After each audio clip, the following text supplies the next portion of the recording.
Привет, друзья! У нас сегодня второй день марафона «Облака акварелью», и мы нарисуем вот такой морской пейзаж с светлыми кучевыми облаками, с четкими границами. Если вы еще не посмотрели первый урок, посмотрите его. Там я подробно рассказывала о том, как подобрать цвета, а сейчас мы начнем работу над нашим вторым пейзажем.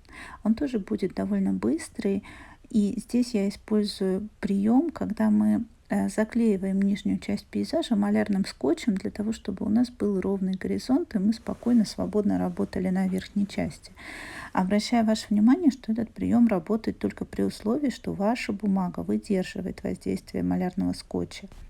Если вы не уверены, выдержит ли ваша бумага малярный скотч, не пойдет ли катышками от него, попробуйте заранее на каком-нибудь кусочке, как она реагирует на то, что вы приклеиваете и отклеиваете скотч.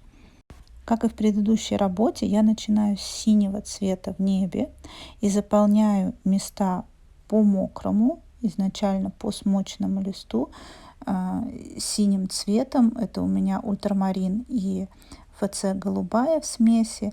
И уже на этом этапе у меня в руке, в левой руке появляется салфетка. Ну, там уже зависит от того, правша вы или левша, и как вам удобнее. Салфетка дает более четкие и резкие границы. Если в прошлом пейзаже у нас все границы были воздушные и легкие, в этом будут более четкие, такие резкие, засвеченные. Немножко другой эффект, но смотрится тоже очень интересно. Осветляю мой синий цвет, цвет неба ближе к горизонту, чтобы показать воздушную перспективу.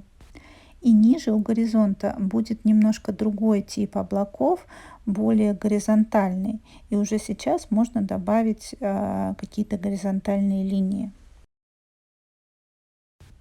Это у нас уже не небо, цвет становится чуть более лиловым, но в силу того, что это пространство, которое очень далеко от нас, и плотность воздуха чуть больше, точнее не чуть больше, даже сильно больше к горизонту, то здесь вот эти дальние облака, они будут иметь такой какие-то голубоватые полосы.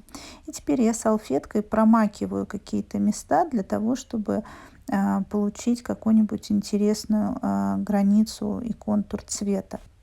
Не всякая бумага позволяет до бела промокнуть, протереть цвет. У меня бумага Малевич, стопроцентный хлопок, и кое-где синеватый оттенок все равно остается.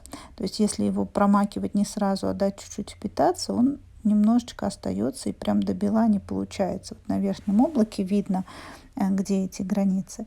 Старайтесь, чтобы границы были рваные и не превращались в какие-то ровные, прямые овалы. Все-таки здесь должны быть такие интересные, и красота в том, чтобы это были интересные и красивые контуры.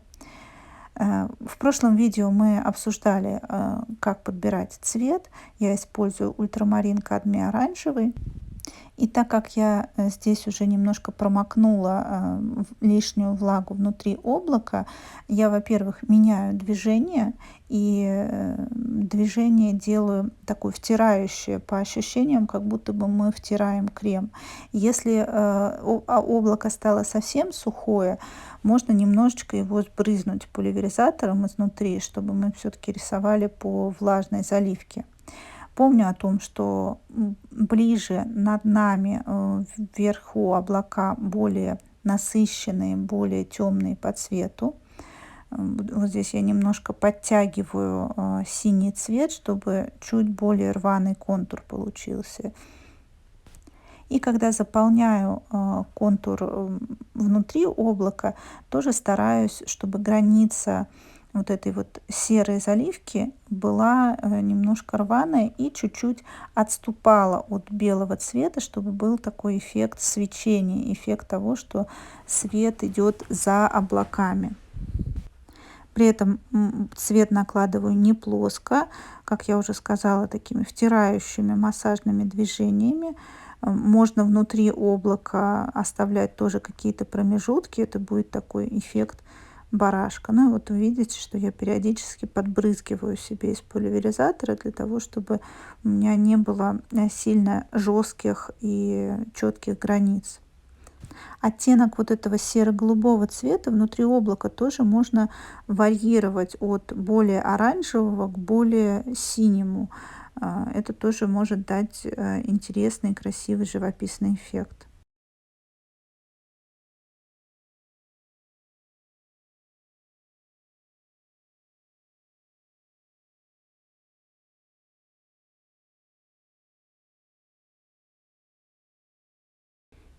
Внутри облака тоже оставляю какие-то непрокрасы, остатки белого цвета, и тоже получается такой эффект рваности и свечения одновременно.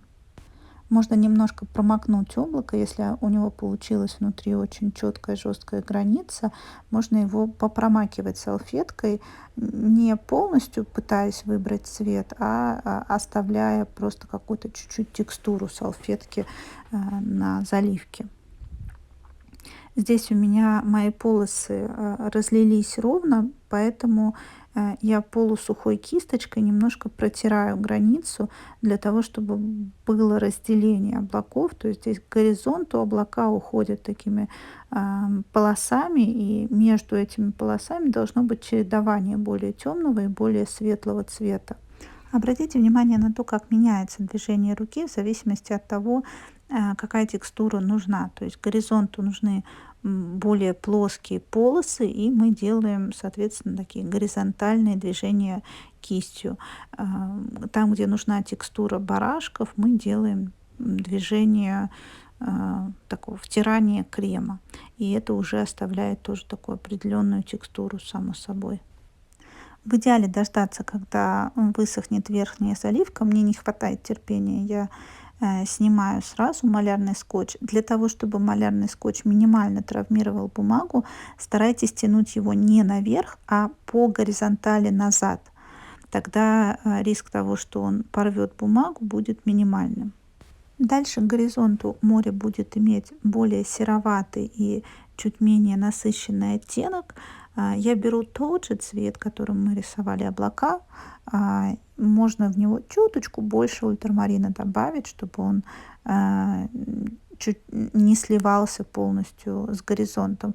Можно даже немножко отступить от горизонта, чтобы у вас было какое-то такое полоса разделения, там засвет и блик.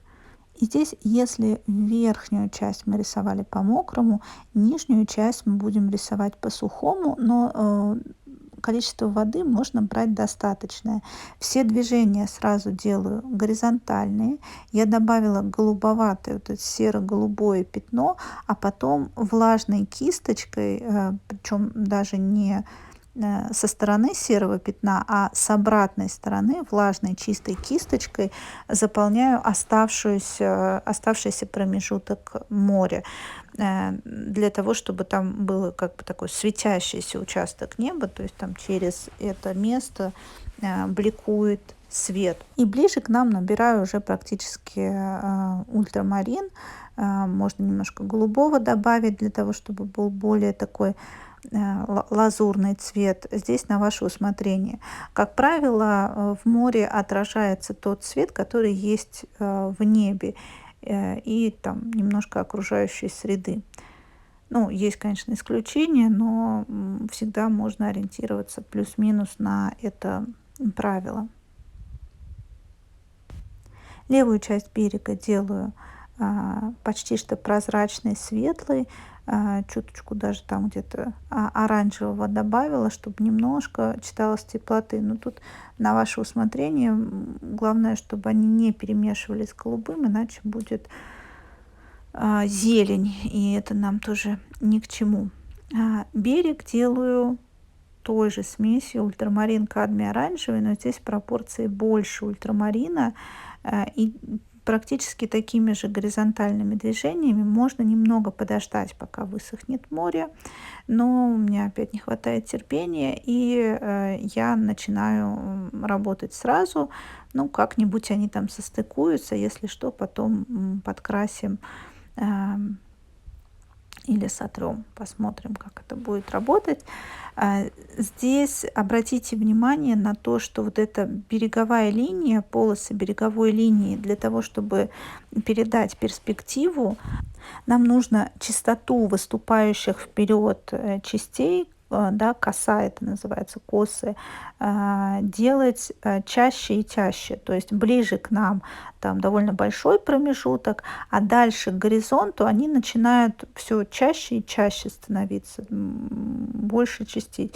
И старайтесь, чтобы у вас не было монотонности, чтобы было больше разнообразия. Какие-то больше выходят вперед, какие-то дальше. Граница берега и вот этот абрис берега, он может быть любым, но здорово, если не будет монотонности, не будет ощущения того, что они как вот столбики забора одинаковые, ровные.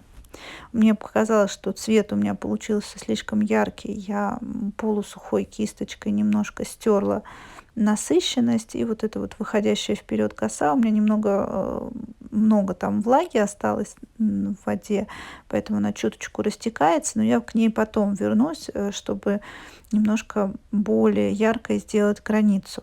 Сейчас нужно все-таки подсушить то, что у нас получилось, для того, чтобы добавить немного детализации на передний план. Итак, я воспользовалась феном. На самом деле мне уже работа нравится, и можно было бы ее оставить так, но я хочу попробовать все-таки добавить немножко набегающих волн.